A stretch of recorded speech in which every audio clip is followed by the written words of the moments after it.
messieurs, game numéro 2 opposant Loud à C9, pardon. Loud a pris le blue side comme on pouvait bien évidemment s'y attendre et s'en douter. Et on est parti du coup LGC dans cette game numéro 2. Exactement, on est parti pour cette game numéro 2. Alors que du côté de nos petits Frenchies de chez Karmine Corp, la game est en train de s'éterniser contre Vitality. On voyait ça pendant la pause, l'Elder Dragon qui a été récupéré. C'est une game qui est en train de tenir en haleine tous ceux qui sont devant et possiblement l'égalisation de Vitality à venir. Mais revenons à nos moutons puisque Vitality Loud... qu'on a écrasé sur le bureau en Div 2 tout à l'heure. Effectivement, petite game qui est rentrée dans le studio cet après-midi. Mais Loud, comme on l'avait prédit, qui va choisir le blue side. Vous avez les Fearless Ban de la game précédente et c'est donc Yone, Jace, Kalista qui vont sauter. Du côté de Sinan, on décide de retirer Azir, Mel et Varus. On va avoir un Open Sejuani, réponse avec Ambessa Talia et réponse avec une Kai'Sa pour Root pour l'instant. Ouais, et du coup, les Fearless Ban, du coup on vous en parlait, qui sont importants puisque là du coup, tous les pics de confort qu'on a vu un petit peu, Sven sur son Corki, etc., toutes les cartes vont être rebattues pour qu'on ait une nouvelle draft et des nouveaux champions qui vont peut-être émerger. Et il y aura la Harry pour T-Nouns. Ouais, c'est un des pics de confort de T-Nouns, donc pas très étonnant. Toi, c'est un joueur que tu connais du coup, T-Nouns ou... Ouais, je l'ai vu quelques fois, ouais. Comme c'est un joueur qui est apparu au Worlds, etc., ouais, c'est un nom qu'on a déjà vu, effectivement. T-Nouns qui est sur la scène depuis un petit moment, un petit peu d'expérience du côté de ce joueur. Et ça va être une vaille avec la Talia. Ça pour une Harry, c'est très gênant. Ouais, et puis surtout la poussée tellurique qui sera free derrière après l'ulti.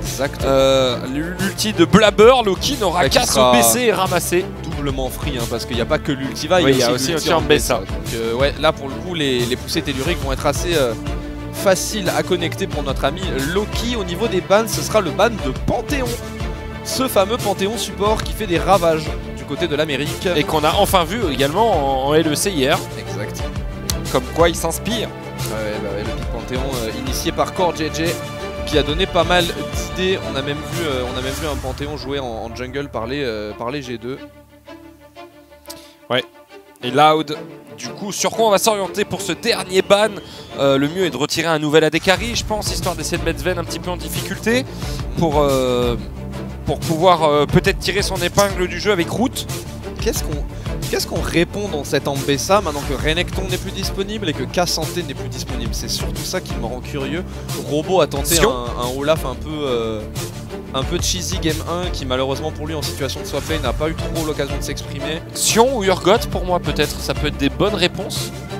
Ouais, pourquoi pas. Ça peut être des bonnes réponses. La Poppy de Vulcan qui va venir encore rajouter du pain sur la planche à cette Harry. Ouais. Et surtout Poppy couvre l'angle de pas mal de supports avec lesquels Kai'Sa aime bien jouer, notamment Nautilus. L'abordage avec Nautilus est rendu quasi caduque par la présence immuable de Poppy. Allez, côté de Loud. Le Nautilus, on va prendre encore un peu de temps de réflexion sur le il n'a pas tellement le choix dans ce qui reste open, mais en même temps dans Talia Poppy, il a une game tellement horrible là-dessus, Winsome. Après, avec Sejuani, c'est un excellent pairing. Ouais. Bah, Léona est pas dispo, Rel est pas dispo, il y avait Alistar en option. Tu prends le Horn, tu te mets en weak side et en espérant que tes deux carries... Ouais, bah faut que Root il sorte la game de sa vie, hein, parce que... Ouais, Jax. Je préfère. Jax du coup pour Robo. Jax comme Naknako là du côté des Vitality en ce moment dans la game contre Karmine. Jax qui va leur offrir une option de scaling et de side supplémentaire qui va clairement outscale la Ambessa. Et qui pourra en teamfight apporter un peu plus de menaces aussi aux côtés de cette Sejuani. Alors que Karmine Corp 2-0, la tenue avait été prévue. Oh la Xayah, ça fait longtemps qu'on n'a pas vu une Xayah. Très longtemps et c'est lock LGC. Ah, il y en a une en LEC hier. Sur la première phase de playoff LEC, il y en a une. Mais en fait, c'est Sivir et Xayah, on les a vus être over beaucoup de fois, mais on les voyait pas sortir. Et maintenant que les BO en Fearless commencent à apparaître, c'est des pics qui sortent parce que les pools AD carry sont pinch. Là, on voit en ban AD carry, il y a Kalista, Ashe, Ziggs, Corki, Ezreal, Varus. Donc ouais, forcément, au bout d'un moment, il faut faire des choix. Ouais. Et du coup, quand tu dois faire des choix et que t'as pas le choix, tu te rediriges vers des champions qu'on connaît, qu'on a déjà vu. qu'on maîtrise. Enlever le stream. Pouf, voilà. Karmine Corp s'est imposé 2-0, 2 fois 2-0 même du côté des playoffs LEC. Et pour l'instant, l'Amérique du Nord semble prendre la même voie en infligeant des 2-0 assez secs à leur contrepartie de la Convention Sud. Ouais, si là c'est encore un 2-0, c'est qu'on aura vraiment une tendance qui montre que les LTA Nord sont encore relativement au-dessus des LTA Sud. À moins que tout à l'heure Isuru Cestral nous montre une performance dantesque contre Team Liquid, effectivement, pour l'instant, les équipes Amérique du Nord paraissent un sacré cran au-dessus. Et la méta Swaplane arrange clairement pas leurs affaires. Ouais, c'est clair.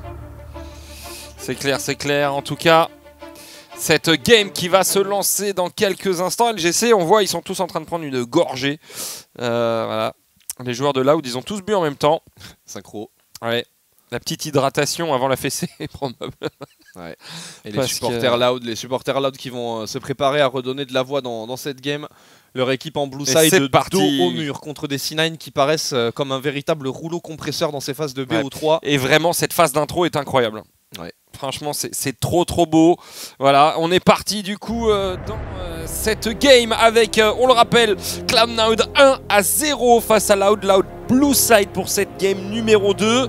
Si Loud Gaming perd là-dessus, fin des playoffs pour eux, puisqu'il n'y a pas de double élimination. Ouais, très clairement. Alors, du côté de Robo et de Thanatos, on va se croiser au niveau du top side. Pas de swap lane initié dans cette game-ci. On va avoir des lanes classiques qui vont opérer dans cette deuxième game de BO, il semblerait. Winsome qui a envie de prendre l'information peut-être. Mais Vulcan et Loki veillent au grain. Sven est pas très loin d'eux en plus. Est-ce qu'ils vont décider d'aller plus loin? N'empêche, c'est bien les horaires de Sao Paulo parce que normalement à cette heure-là on n'a pas commencé encore. Ouais, et pourtant on a commencé en retard donc non, ouais. C'est pas mal. C'est pas mal effectivement. C'est à 20 h en fait du coup, au lieu de 22. Alors petit tour dans la rivière posé par la Thalia de Loki. Mais du coup nos cases de 4 h du matin c'est beaucoup moins fun à 2 h. Ah, y a pas la même fatigue, ouais. Y a pas la même vibes. Ce week-end il y avait Poca, donc on a triché, on n'était pas que 2 au cast, donc effectivement la fatigue est pas la même. Il y a 2 semaines, hein, si vous ne nous avez pas suivis, avec LGC on a fait 21 games en un week-end. C'est vrai, tout ça pour se taper la pire purge qu'on ait jamais cast. Ah, celle-là, tu l'as en travers de la gorge. Ouais, mais les gens sur YouTube ont l'air de l'avoir apprécié, visiblement, la fameuse game qui était la game pour le seeding entre Civs et C9 qui a donné le seed 1 à Civs. Mais d'ailleurs, merci, hein, parce que sur YouTube, vous êtes pas mal à venir voir les VOD. En tout cas, Sven vient de se faire attraper par Winsome. Ah, ils font sauter la potion de Sven très tôt, mais Root a fait sauter la sienne aussi. Passage niveau 2 à venir pour la botlane de Loud qui contrôle bien l'espace. Hein. Ouais. La Poppy n'a pas encore son anti-dash et du coup forcément Winsome il joue très agressif. Ouais, mais une fois qu'il l'aura, Vulcan peut totalement contrer une engage de Winsome et ça peut être problématique. Attention, hein, là on voit, on a la triple vision. J'aime beaucoup hein, quand c'est comme ça. Ouais, le setup triple hop c'est... Et ce qui est dommage c'est que ça dure jamais très longtemps, tu vois. Ouais, bah parce qu'en fait, j'imagine que quand ils font ça, l'Ops, ils prennent l'Ops Live, l'Ops T0 et l'Ops Replay en même temps. Parce que j'imagine qu'ils n'ont pas un setup à 4 Ops non plus, quoique. Et du coup, bah, il faut vite que là, l'Ops Replay et l'Ops T0 se remettent en place pour pouvoir guider l'Ops Live et l'assister si besoin. Parce que vous ne connaissez pas les coulisses de l'opsing, mais c'est monstrueux. C'est un milieu qui est assez opaque, mais c'est un métier très difficile, hein, l'opsing. Et en plus, en France, on est vraiment habitué à avoir du miel. On a probablement les meilleurs ops du monde. Ouais. Dans nos rangs côté français. Un big up à Warbo, Kryler, Lariva, Keia, Aureus aussi. Feu Aureus. Back in the days. Et Frosties. Aureus qui aujourd'hui, ça va, hein, ça se porte bien vu que c'est en playoff LFL. Ouais. Évidemment. Donc non, on a un vivier d'ops en France qui est exceptionnel. Oh, belle inspiration de la part de Wissa. Il a eu l'info de la part de son top laner que la ward de Thanatos était dans le pixel bush et du coup il fait tout le tour avec le dash de ça. C'est Juani, il attend le CD de son dash qui va revenir. Et Robo qui se prépare avec sa counter strike. On va mettre un petit coup de Q-spell, un W, le flash in avec la counter strike. On commence à mettre les stacks de permafrost, le fléau de la Sejuani, le permafrost avec le dash qui va connecter. Thanatos. Non, mais oh non. Saison 15. Oh! Oh, Dash World! Ouais, bah ouais. Mais il y en a pas beaucoup des top laners qui se sortent de ce gank. Hein. Oh là là là là là là là là. Ouais. Alors, ça par contre c'est... Il n'y a pas beaucoup de vie hein, sur Wiz et sur Robo. La Vaille qui est en train de courir. La Vaille elle essaye d'arriver aussi vite que possible. Thanatos qui essaye de revenir justement vers Blabber. Il va se faire stun par la Counter Strike. Heureusement il a le shield de son W. Et la barre de vie de Wiz est relativement basse. Par contre Robo, l'overstay. Attention avec l'arrivée de Blabber. Mais il n'y avait pas Blabber, il était mort. Ah oui il était complètement mort. Il se permet jamais de TP si Blabber est pas en route là. Ouais mais sauf qu'il arrive bien avant Blabber, Thanatos, et il se fait un peu surprendre ici, les dégâts sont assez vénères et du coup on est obligé de reback là-dessus. Ouais, après là il back avec un crash tellement massif que ça va pas lui poser trop de problèmes, mais TP advantage pour Robo mine de rien, qui va pouvoir farmer tout ça sous tour tranquillement, Vulcan qui va aller chercher le deny de back sur Winsome, Winsome qui va protéger le reset de son AD carry qui lui est parti chercher sa cull pour match celle récupérée par Sven à l'instant. Oh là là. Et au niveau de la mid lane, c'est là Taliyah maintenant qui revient avec sa tire. Un back d'avance sur cette Ahri. Quel stuff de Ahri on va avoir dans cette game? Stuff Malfeasance j'imagine? Pas Malfeasance. Malignance. Malignance. Ouais. Est-ce qu'il a son Lost Chapter là? Il a 44 CS, il a pas de plate. Ouais, il a son Lost Chapter. Il a son Lost Chapter, donc là il y a un vrai spike pour la Ahri. Niveau 6 Lost Chapter, Tinons il va pouvoir rentrer dans sa game bien tranquillement, et Robo qui va venir sur le top side parce qu'il a pas pu proprement crash sa wave. Ouais. Obligé de téléport back. Par contre il y a un avantage de brillance au top et ça c'est un gros spike aussi pour Jax. Ah oui ça c'est clair puisqu'avec le reset d'auto exactement. Bam bam. Il te met tarif. Ouais, surtout que là Robo vient de passer niveau 6 donc il y a ce petit burst de dégâts magiques en plus sur les troisièmes autos et sur l'incantation du spell. Loki, je t'ai eu. Salut salut. Bon, alors là on va faire une rota bot, peut-être on va sécuriser Scarapateur, la vision au niveau du Drake. En plus on a une Pink Ward qui est posée dedans, les Grubs qui sont up. Est-ce qu'on va essayer de prendre un avantage bot? Non. Ouais c'est Juani qui par contre on est vu vision. On a été ping hein, pour Wiz. Ouais là c'est Juani complètement vu effectivement. Ah ouais. Bah, il prend juste la vision au niveau du dragon pour s'assurer que Blabber va pas le faire, mais Blabber va juste recross tranquillement. Il a pas envie de jouer le fight Blabber, il veut juste jouer le cross map, peu importe lequel des deux. Ça lui va très bien. Et donc, il a côté de Loud, on fait le pari des Void Grubs, ça j'aime bien. Là par contre pour Loud, très belle décision là-dessus de recross la map pour Wiz et d'accepter le cross map gentiment proposé par C9. Parce qu'avec un Jax, les Void Grubs, c'est d'une importance capitale. Et moi tu m'échanges un dragon des vents contre des Grubs, je prends hein. Bah, je prends tous les jours. Hein. Surtout si dans ta compo t'as un sideliner comme ça qui peut arriver à venir faire pression avec les Void Grubs justement. Ouais. Franchement, une game un peu moins rythmée que la précédente. Ah par contre Wiz avec des avantages de niveau 6. La poussée tellurique, le champ de mine qui empêche complètement le dash potentiel avec la mise en demeure qui est derrière, le flash out obligatoire du jungler de Loud. Il a de la chance que Blabber ait commencé par l'ulti parce que sinon derrière il pouvait le follow sur le flash, ça pouvait partir loin. Après C9 est content de juste récupérer le flash parce que passer à travers le pit avec l'ulti aurait été un peu compliqué vu que Tinons était premier à la décale et que Jax avait une énorme prie au top. Si jamais Thanatos avait dû venir participer au fight, il aurait perdu énormément sur la top side. Et pourtant, je veux dire, on a un match-up Seju Vi dans la jungle. Je m'attendais à un peu plus de proactivité, un peu plus de mouvement, mais pour l'instant c'est du perma-farming. Ouais. Ouais. Bah là, pour l'instant, concrètement, vu la fessée qu'ils ont pris avant, Loud, ils marchent sur des œufs. Et je peux pas, objectivement, leur en vouloir, tu vois. Non, clairement. Parce que ils ont vu que une erreur leur a coûté la game précédente, une ward leur a coûté la game précédente. Ah ouais, bah contre une équipe du niveau de C9, ça va très vite, hein. Ce genre d'erreur ne pardonne clairement pas. Donc là que tu marches sur des œufs, c'est parfaitement logique. Ouais. Winsome qui est vu par cette pink ward, le truc c'est que on sait pas s'il a mis de la vision. Tu vois Vulcan il va mettre le brouilleur parce qu'il a pas l'info sur le fait que le support adverse ait mis de la vision ou pas. Après, comment il joue bien avec le Fog of War. On sait pas qu'il est là. Ouais, Vulcan. Oh là là, il va servir du bleu pour sortir. Le bleu qui va être grab par Winsome. Le charme qui va connecter sur la vaille. On met énormément de dégâts. L'ulti de la Sejuani, on n'ose pas y aller pour l'instant. L'ulti de la Poppy qui va renvoyer quelqu'un là d'où il vient. Et du coup, Tinons est dans une sacrée difficulté. Obligé d'ult out. Il va re-ult in. Il a le CD du charme qui revient bientôt. Attention à ce grab sur Sven qui va forcer la rafale de plumes.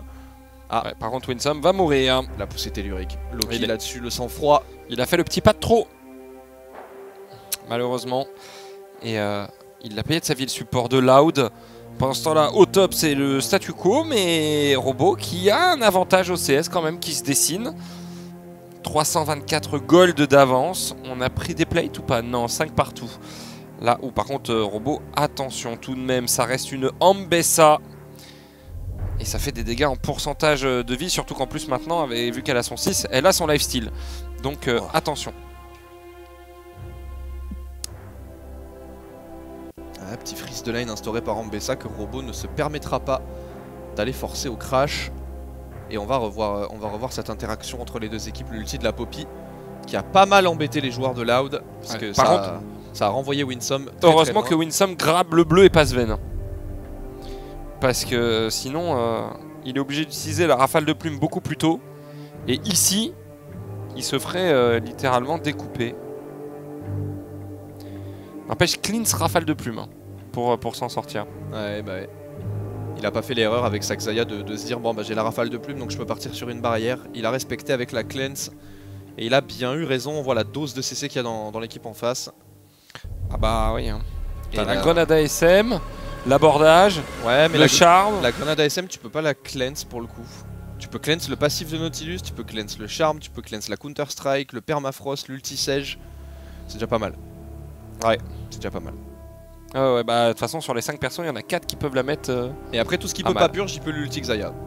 Théoriquement. Ouais.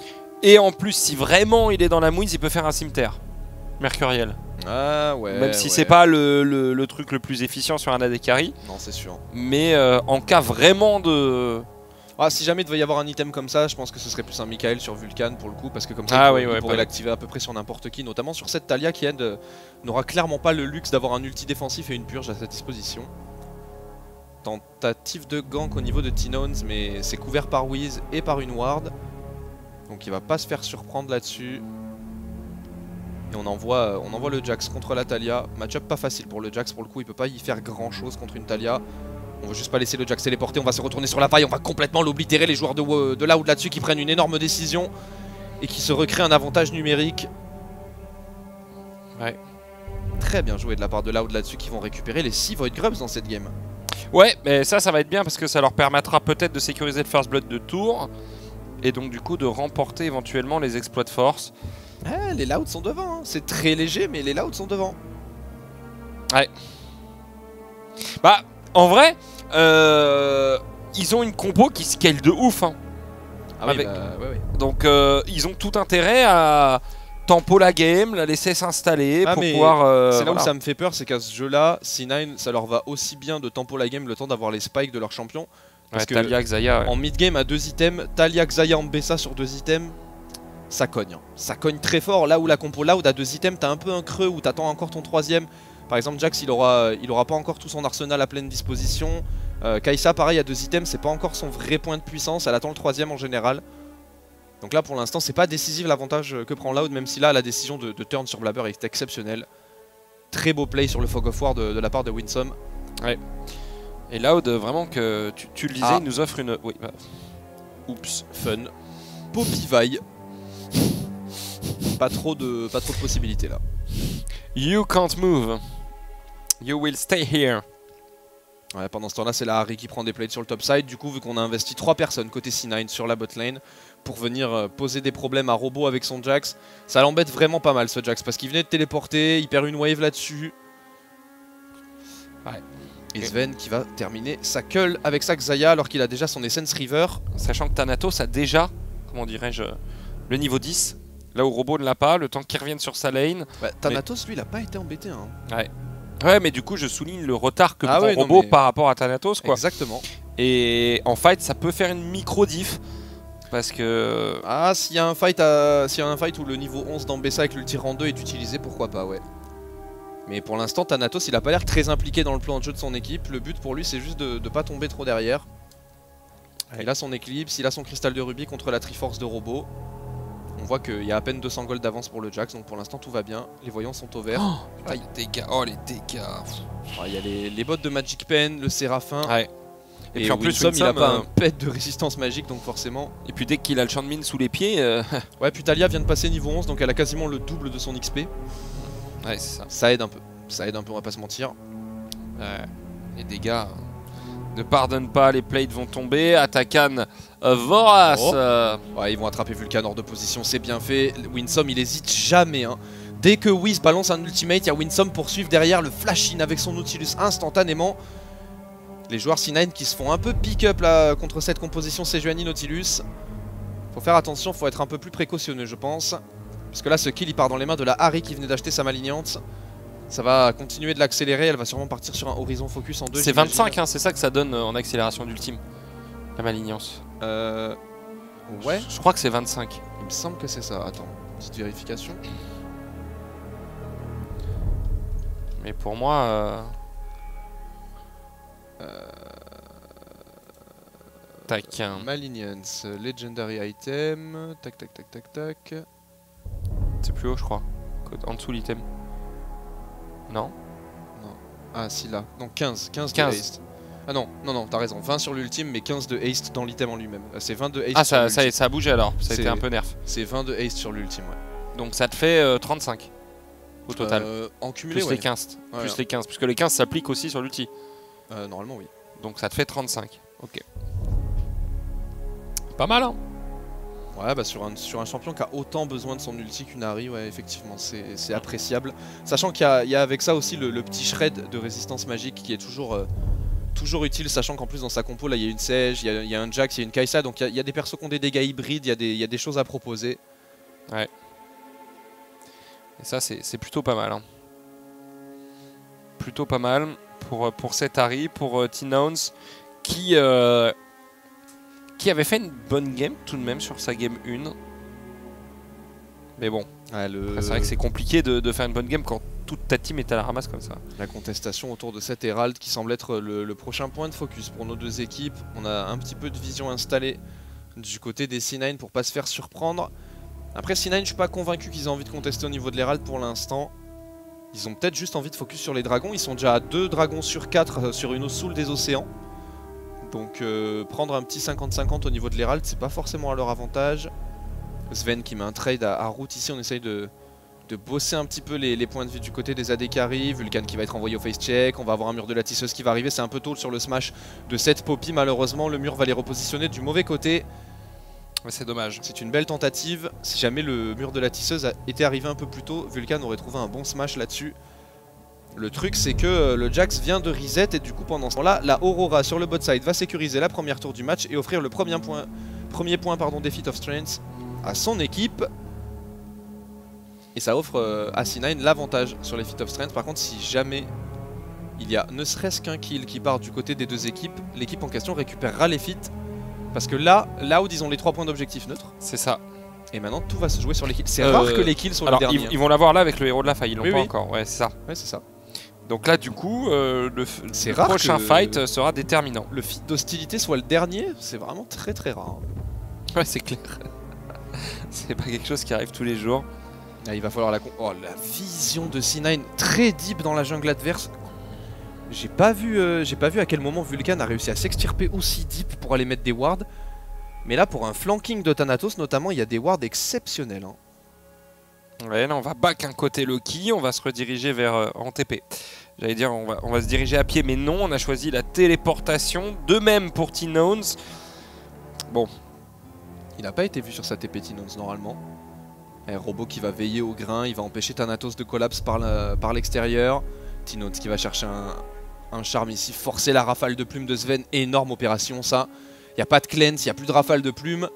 Sven aura beaucoup moins de latitude défensive. Ça va se fight, attention, Blabber ici, peut-être qu'il se fait attraper. Là, ouais, on a pris l'aggro du dragon. Robot il s'est fait pousser par le Drake, il a pas pu stun du coup sur la vaille. Et c'est la Sage maintenant qui se fait turn et qui va se faire oblitérer. L'anti-dash de la Poppy pour empêcher Robot de sortir du pit, l'exécution publique de Thanatos qui va forcer Robot à se repositionner. Oh, c'est dur, ouais. C'est dur, tu perds sur un coup de vent du Drake. Les exploits d'hostilité, donc du coup les exploits de force. Oh attention par contre ici, Blabber, la bonne... Ouais, il y a le mur de la tisseuse, il est obligé de flash là-dessus Robot, mais il y a le flash-in de la part de la vaille, le brise coffre de nouveau, la poussée tellurique, c'est Loki. Et le kill qui va prendre ce kill. Ouais, et là pour le coup, on prend une bonne option, hein, côté C9 là-dessus, Dragon, 2 kills, 1800 gold d'avance. Et le snowball va se mettre, je pense, petit à petit en place. Ouais, c'est ça, la machine est en train de s'activer.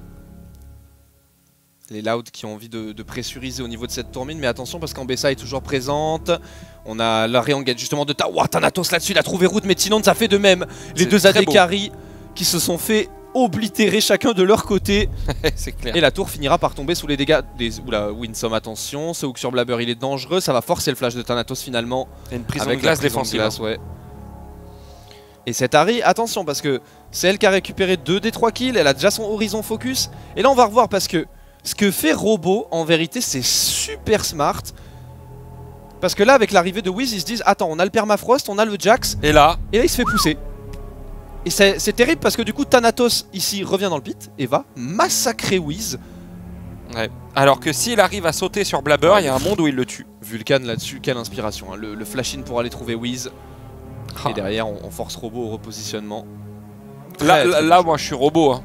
Je pète mon crâne hein, sur l'action. Ah, surtout que le dragon est vraiment aggro de manière random, il n'y a rien de volontaire là-dedans. Et bah malheureusement pour Robo, le back au mauvais endroit qui va être follow par Blabber et qui va en plus laisser le kill à son mid laner, donc là double bonne opération. Ouais. Et ouais, un peu de frustration malheureusement côté Loud parce que cet early game il était quand même rondement mené jusqu'ici. Et ils sont en train de donner la main mise sur cet avantage au gold et cet avantage au stacking des dragons sur une soul vraiment décisive dans la game à l'équipe C9. Ouais, Sven hein, qui fait une moins bonne game que la précédente mais qui prend son temps pour avoir son pic de dégâts. Donc bon. Bah, surtout que pour l'instant il se fait pas mal focus dans les fights. Ouais. Mais si à un moment il est laissé seul, en face ils ont des pics qui vont faire que se jeter dans les plumes. Il y a littéralement que des pics qui vont faire ça. Donc et puis surtout on le force à utiliser son barrage de plumes, donc il est obligé de jouer en retrait énormément. Il peut plus se permettre de s'avancer une fois qu'il l'a plus, exact. Même s'il a encore la purge. Là pour le prochain fight il a purge et flash de dispo, donc peut-être qu'on pourra avoir la Dekari C9 un petit peu plus proactif. Mais en tout cas... ce qui est un peu embêtant côté C9 c'est que tout l'avantage au gold en vérité il est centralisé sur la vaille. Ouais c'est vrai. C'est pas forcément ce qu'on a envie. Donc en vérité l'avantage au gold actuellement dans la game est inexistant parce que c'est tout sur vaille. Et Poppy. Ouais mais bon, voilà. Oui mais du coup c'est... Poppy est parti sur un sac à dos de l'explorateur, en plus vraiment il n'y a aucune value pour l'équipe quoi. Enfin aucune non parce qu'on l'a vu tout à l'heure, la diagonale de ward qui avait été placée en prévention du dragon était excellentissime. Mais c'est pas une value directe dans les fights, c'est pas une value qui va être visible directement. Un sac à dos de l'explorateur, je sais pas pourquoi j'ai pensé à Dora direct. Ah ouais bah c'est un peu ça. Surtout là... avec Poppy qui a des couettes et tout. Surtout que c'est Poppy là ouais, pour le coup. Et justement voilà, on voit Vulcan qui vient, qui place toutes ses wards, qui reset. Et il sait qu'il a un cycle complet d'avance sur ses adversaires. Oh, regarde, la Sejuani a mis un pied dans le buisson, elle est instant ping. Le tracking de C9 est vraiment impeccable. Hein. Ouais, mais c'est là où le travail de vision de Vulcan il est important à mettre en exergue, hein, parce que c'est lui qui donne énormément d'infos à ses coéquipiers. Ils ont toutes les infos tout le temps, en temps réel. Tu vois, Loud, ils vont jusqu'à pousser la ligne de vision autour du red buff et des Corbins. Ils se disent que c'est safe, mais il reste une ward au niveau de leur blue buff là-bas derrière qui peut possiblement les mettre vraiment dans la merde. Hein. La ward qui est placée derrière le mur en banane au niveau du carap là, elle peut vraiment être colossale. Ouais, faut faire attention hein, maintenant à toutes les actions. En plus de ça, on va avoir toutes les informations parce qu'il y a une pink posée dans le pit du Drake. Donc quand il va pop, on verra s'il est fait on-spawn ou pas, même si je ne pense pas que les Loud peuvent se le permettre. Mais en vrai, dans 40 secondes, ça va fight pour la Saul. Hein. Parce que là, concrètement, tu laisses cette âme des océans à C9. Tu te mets dans une galère sans nom. Déjà qu'il y a beaucoup de régène côté Ambessa, mais là, ça va être encore pire. Ouais, et cette fois-ci, on revient prendre la vision au niveau du dragon. Atakan ne va pas être le focus étant donné que C9 est en point de soul des océans. Donc là les Loud ils ont bien compris quel était le focus, mais C9 à ce jeu là ils peuvent totalement clore la game parce que là ils ont 3 Drake d'avance. Donc en vérité même s'ils veulent laisser 3 océans à Loud, ce qui est pas idéal, ils peuvent juste cross map à répétition. On voit pour l'instant c'est Loki. Ah TP de la part de Loki justement, la bonne deep ward, très belle deep ward qui avait été trouvée, l'ulti de la vaille qui va trouver la Kai'Sa qui essaie de se repositionner mais qui va être slam dans le mur par la Poppy, Root qui arrive à se repositionner finalement dernière minute avec un flash, mais il est chase par Thanatos. Pendant ce temps là c'est Sven avec un triple kill qui massacre complètement le teamfight possible. Quadra kill qui va être volé par Loki à la dernière seconde. Shot Todan qui part dans les mains de Loki. C'est ce que je disais, il suffit que Sven soit laissé seul 2 secondes dans un fight, que ce Ouais. soit pas lui le focus principal de ce fight. Mais en vrai, Sven est bon parce que Vulcan est très bon aussi, hein, de manière globale. Cette ward qui a pas été enlevée, elle est dure, elle est très très dure. Oh là là. Et Root il fait ce qu'il peut, il se repositionne, mais Thanatos le chase et les dégâts de Sven. Et T-Nons qui est la personne la plus feed chez Loud qui n'était pas Vulcan. présent. Regarde le travail de Vulcan aussi. Hein. Ah ouais. C'est... Ah bah là Oh là là. c'est les moments où la draft parle, le Poppy Talia dans des persos qui dash. C'est Ça fait terrible. mal. Hein. Ça fait très très mal. C'est terrible. Oh là là, les dégâts de Talia. 4000 dégâts sur le fight et 2300. Ah mais ce qui fait, pour en Sven. fait, ce qui fait que le fight est gagné par C9, c'est pas nécessairement que Talia mette 4k damage, c'est qu'Harry en mette que 850. Hein. Parce que la Harry normalement c'est le fer de lance de la compo Loud. Il a 2 items et demi, c'est lui qui est censé être là pour taper. Blabber qui va trouver Winsome une nouvelle fois. La poussée tellurique n'a pas été mise pour l'instant par Loki. Le dash de la Sejuani qui va se self-stun. On va voir le slam dans le mur de la part de Vulcan. On force le flash de Wiz, on force la prison de glace. Aussi l'arrivée de Robo dans la backline qui peut potentiellement poser des problèmes sur Sven ici qui est en difficulté. La très belle poussée tellurique de Loki pour pile. Ça on a des carries et Thanatos qui rentre dans le fight maintenant. Re-engage avec double kill de la part de l'Ambessa, un kill de la part de Sven. Quelle solidarité entre les carries de C9 en backline. Baron Nashor into Atakan à venir, je pense, pour C9. En plus, on le défonce. Hein. Loki qui a sauvé la vie de Sven tout le long du fight et maintenant il y a une âme des océans, il y a un baron Nashor, c'est un tapis rouge qui est déroulé par les C9, c'est dommage, les Loud nous ont fait un early game bien plus convaincant mais pour l'instant les C9 en mid game verrouillent le coffre-fort et ça a l'air de très bien se passer pour eux. Ouais, c'est ce que tu disais, le spike est différent. Côté C9 on est spike 2 items alors que côté Loud on est plutôt spike 3 items et du coup on le ressent dans les fights. Là ils viennent de c'est dur. Gagner un teamfight, prendre une âme des océans, prendre un baron Nashor, prendre un Atakan, prendre une T1 mid, prendre une T2 top. Ça commence à faire beaucoup hein. Robo qui devient le... Oh il a dépassé Afromou et Impact. Ah c'est un vieux de la vieille Robo hein. Il est là depuis un moment. 1641 première mort depuis la création des LCS. Ouais, bah lui il était pas en LCS pour l'occasion, il était en LLL. Il me semble que c'était ça l'ancien nom de la ligue. Mais du coup ils ont fusionné les deux donc ouais, en LTA quoi du coup. Ouais. Exactement. Oh là là ça me fait plaisir de revoir le pseudo d'Afromou par contre. Quelle légende. Le support qui a fait les belles heures de l'Amérique du Nord. La T2 mid qui va s'écrouler sous la pression de ce baron Nashor, la vaille qui va trouver la Harry de T-Nons. On a le mur de la tisseuse de la part de Loki mais attention, on peut potentiellement se faire punir là-dessus du côté de Loki. Il a enfermé ses teammates hors de lui pour venir l'aider et comme il était full CC il pouvait pas désactiver son propre mur. C'est un 1 pour 1 pour l'instant entre les deux équipes et pendant ce temps là Robo va sécuriser une prime d'objectif sur le top side pendant que Sven lui n'en a que faire. Il a les yeux rivés sur la game. Mais est-ce que tu as vu cet écart au goal qui s'est envolé d'un coup hein. Un claquement de doigts. Ah mais c'est parti quoi. Sur un fight, ils ont pris tous les objectifs neutres de la map. Donc là, ouais, forcément. C'est une violence. Ouais, la Talia est pas là par contre. Il a pas de TP Loki, 4v5, l'anti-dash de la Poppy absolument parfait pour ground Robo avec son Jax. Et c'est un 4v4 puisque pour l'instant Winsome n'est toujours pas revenu, l'inhibiteur robot qui n'est plus de ce monde dans quelques instants. Et là les C9 ils vont juste gentiment attendre que les waves crashent en boucle au niveau de la mid lane pour laisser le temps à Loki d'arriver sur la dernière lane qui n'a pas encore été enfoncée. En vrai avec Atakan est-ce que tu peux pas finir avant? Encore un anti-dash de Vulcan, ça va être la re-engage avec la vaille. Thanatos qui met pas mal de pression dans le back, Robo qui essaye de re-engage et de trouver de la pression. C'est un Atakan qui est récupéré du côté des Loud.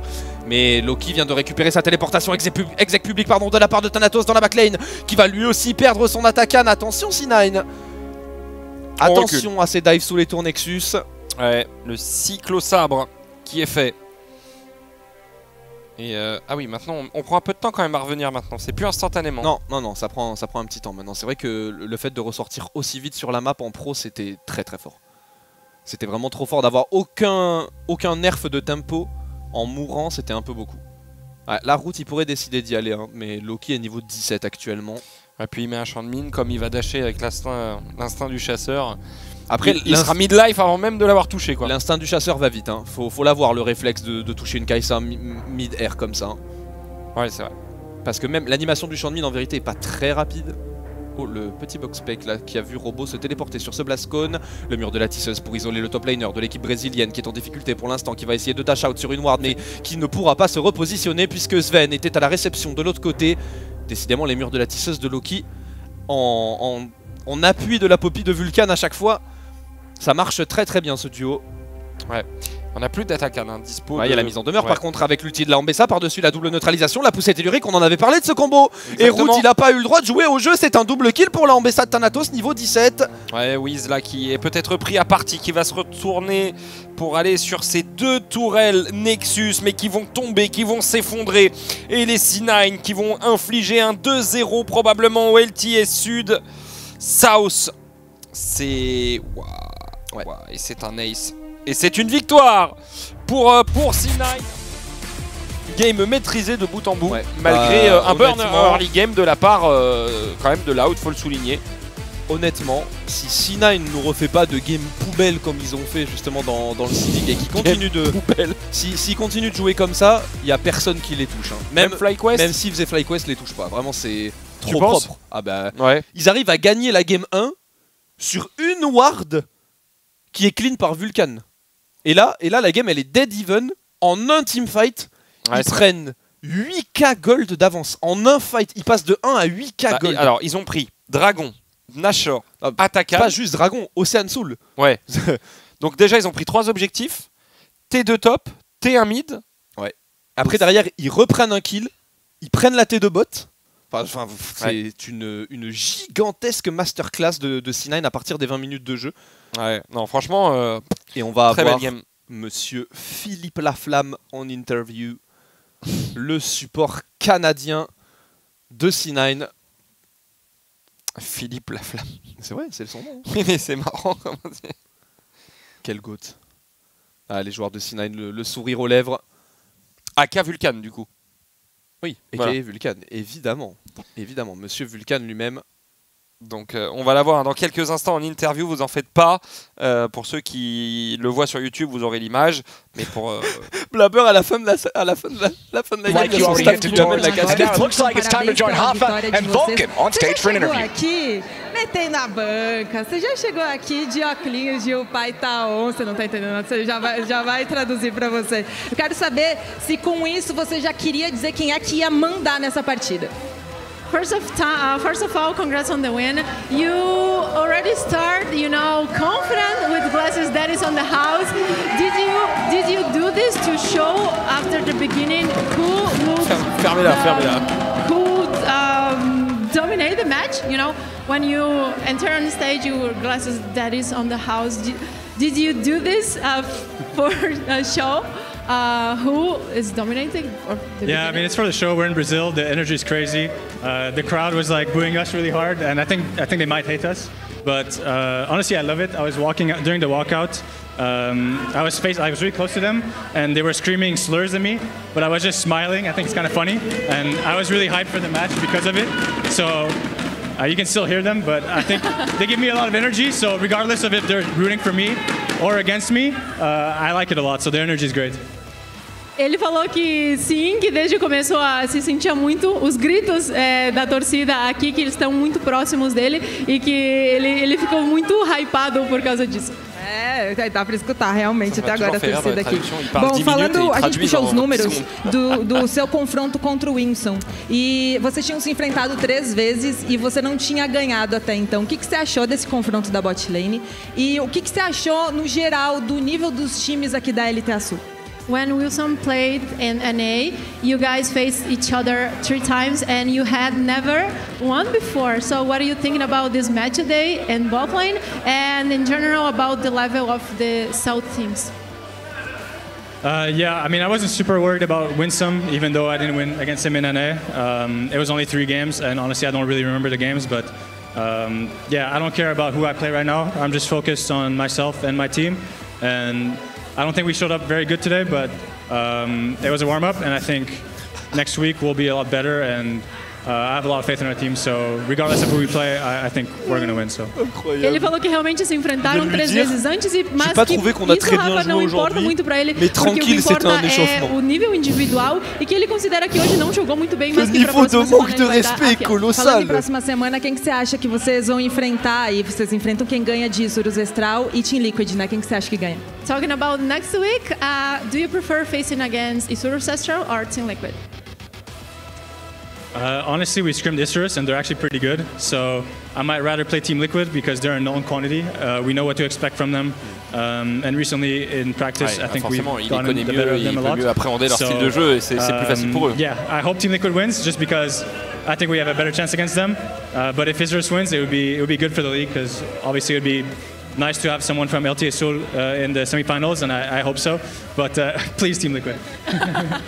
Ele falou que a Isurus Astral realmente surpreendeu eles por causa das screens dos treinos, mas que realmente ele vê a Team Liquid um pouquinho mais fraca, então para ele é melhor enfrentar a Liquid na próxima semana. Bom, mais uma vez, parabéns aí pela vitória de vocês, obrigado pela entrevista. É isso então, pessoal. Agora, próximo confronto Isurus Astral contra a Team Liquid. Quem vencer, enfrenta Cloud9. Voilà, l'interview est terminée et bah voilà, enfin Vulcan qui taunte un petit peu, qui, comme tu l'as dit... Ouais, mais en fait c'est marrant. À la fin, sa réponse elle est logique par contre. Ouais. Non, j'aime beaucoup sa réponse à la fin parce que du coup il explique que, bah évidemment, en sachant comment le bracket allait être annoncé, comme eux ils allaient jouer loud, bah du coup eux ils se sont préparés en scrimant contre Isurus Astral et il disait qu'il avait trouvé que Isurus Astral était plutôt bon et... Généralement, les équipes de la Convention Sud sont connues pour leur cheese et leur ultra agressivité. Et donc, pour lui, dans la logique, c'était plus simple d'affronter Team Liquid parce que bah, forcément, ils les ont beaucoup prac en Amérique du Nord. Ça fait un moment que le roster Team Liquid n'a pas bougé. Pour eux, c'est une quantité connue et c'est plus facile de jouer contre Team Liquid, ce qui fait sens finalement. Ouais, non, une interview. Bon, à part pour le début où il dit que c'était un warm-up, c'est pas très cool pour les supporters, mais bon. Bah, quand tu vois la game, en vrai, bon. On verra. Tu peux pas lui en vouloir d'avoir dit un truc pareil, quoi. Non, mais je suis très très satisfait du jeu montré par C9. Je pense vraiment que pour l'instant c'est l'équipe la plus propre d'Amérique du Nord. FlyQuest dans leur bon jour sont clairement à ce niveau-là aussi, mais il y a des inconsistances, il y a des petits, il y a des petits trous des fois. Le fait qu'ils étaient en loser bracket. Exactement. Voilà. Exactement. Donc je pense que c'est le meilleur exemple qu'on puisse donner. Ouais. Surtout que, en fait, on a eu l'impression qu'ils n'arrivaient pas à rentrer dans leur game, mais que C9 les laissait pas rentrer dans leur game aussi. Exact. Et du coup, on a eu quelque chose. Voilà. Donc peut-être que vu qu'ils sont dans deux arbres différents, on aura peut-être un nouveau FlyQuest C9 en finale, ce qui serait logique, je pense, parce que pour moi, FlyQuest est au-dessus d'Undead Thieves. Ouais. Pour moi. Faut pas compter Team Liquid hors du jeu. C'est une équipe qui des fois peut avoir des petites difficultés à se lancer au début, mais notamment à l'époque avec l'arrivée de APA en mid lane qui avait été beaucoup décrié. Ils avaient été très forts, très très dominants. C'est une équipe qu'on a énormément sous le pied. Il y a des mecs d'expérience comme Impact, comme CoreJJ qui dans des BO avec des games un peu compliqués peuvent vraiment apporter énormément. Ouais, clairement. Okay. Je pense qu'il faut certainement pas compter Team Liquid hors du jeu, mais pour le coup, c'est marrant d'avoir eu Vulcan en interview qui nous disait que lui, il trouvait que Isurus Astral était très fort parce que du coup, bah, on va les voir jouer justement maintenant. Et c'est peut-être le meilleur espoir de la Convention Sud puisque je te laisse faire la transition. Et du coup, mesdames et messieurs, transition toute trouvée. On se retrouve dans quelques minutes pour le BO3 à venir, le dernier BO3 de cette introduction au playoff de la cross-convention des LTA avec Isurus Astral qui va se mesurer à Team Liquid, Seed 1 contre Seed 3, du coup Seed 1 Région Sud contre Seed 3 Région Nord, vous avez compris. A tout de suite sur ETVN pour la game numéro 1 entre ces deux équipes.